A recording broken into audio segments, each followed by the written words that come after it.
দেশের বিভিন্ন স্থানের সভা সমাবেশ মানববন্ধন সহ নানা ঘটনার আরও খবর জানাচ্ছেন লামিয়া তানজিন মাহমুদ।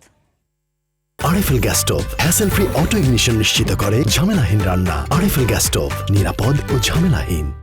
অবৈধ ৭০ পিস বেহুন্দি জাল, ১২ পিস চরঘেরা তুয়ারি জাল, ৪০ পিস মশারি নেট বেহুন্দি জাল জব্দ করা হয়।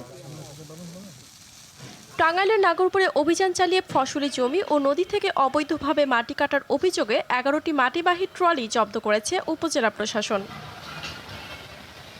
জামালপুরে নির্বাচনী আচরণবিধি নিয়ে অবহিতকরণ সভা ও সাবেক প্রধানমন্ত্রী বেগম খালেদা জিয়ার রুহের মাগফিরাত কামনায় দোয়া মাহফিল অনুষ্ঠিত হয়েছে। এদিকে সাবেক প্রধানমন্ত্রী বেগম খালেদা জিয়ার রুহের মাগফিরাত কামনায় দোয়া মাহফিল অনুষ্ঠিত হয়েছে পিরোজপুরেও।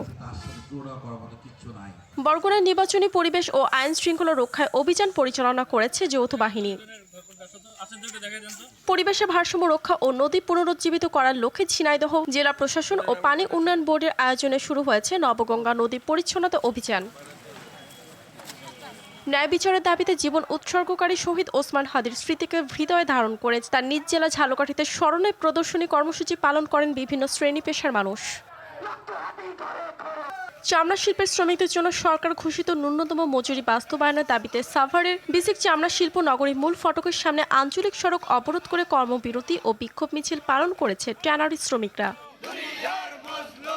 কুষ্টিয়ার হরিপুরে বৃদ্ধা মমতাকে হত্যার বিচারের দাবিতে মানববন্ধন ও বিক্ষোভ করেছে এলাকাবাসী। রাকসু জিয়াস সালাউদ্দিন আম্মারের মানসিক স্বাস্থ্য মূল্যায়ন ও চিকিৎসার দাবিতে মানববন্ধন কর্মসূচি পালন করেছে বাংলাদেশ জাতীয়তাবাদী ছাত্রদল রাজশাহী বিশ্ববিদ্যালয় শাখা। শেরপুরে ইয়ুথ সামিট ২০২৬ অনুষ্ঠানে প্রধান অতিথি হিসেবে উপস্থিত ছিলেন বাংলাদেশ ইসলামী ছাত্র শিবিরের কেন্দ্রীয় সভাপতি নুরুল ইসলাম সাদ্দাম। মেহেরপুরের গাংনীতে বাংলাদেশ নিরাপদ খাদ্য কর্তৃপক্ষের আয়োজনে অনুষ্ঠিত হয়েছে ফ্লিপচার্ট ব্যবহার সংক্রান্ত একটি কর্মশালা। লামিয়া তানজিন মাহমুদ, RTV।